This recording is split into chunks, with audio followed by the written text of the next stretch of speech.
के नामी में भौजी थावे नगर कमर लचकी हो, थावे नगर कमर लचकी हो, लचकी हो। असो के नामी में भौजी थावे नगर कमर लचकी हो, थावे नगर कमर लचकी हो।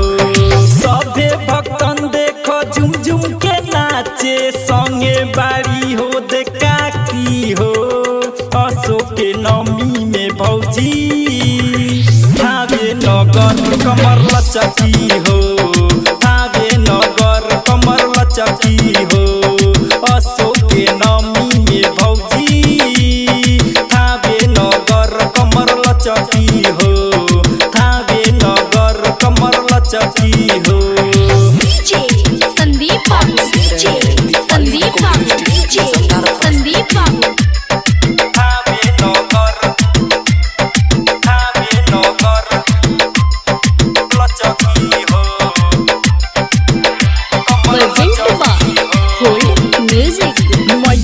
के दर्शन खातिर देखी हो दे लाइन में खड़ा हो खेले,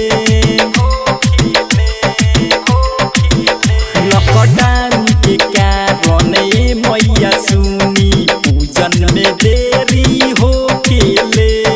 सबे नुआइले पूजन कैले, जगराता में जाके बैठेले। असो के नमी में भौजी थावे नगर कमर लचकी हो, थावे नगर कमर लचकी हो। असो के नमी में भौजी थावे नगर कमर लचकी हो, थावे नगर कमर लचकी हो।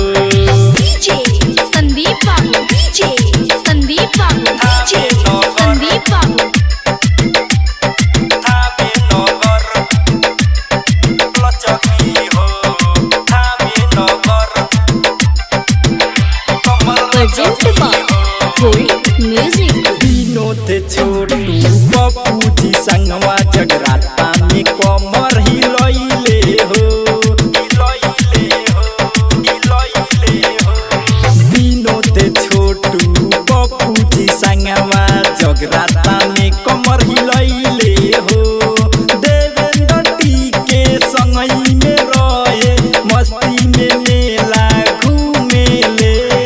असो के नमी में भौजी थावे नगर कमर लचकी हो, थावे नगर कमर लचकी हो। असो के नमी में भौजी थावे नगर कमर लचकी हो, थावे नगर कमर लचकी हो। दीपाली रिकॉर्डिंग स्टूडियो छोड़ा दानो।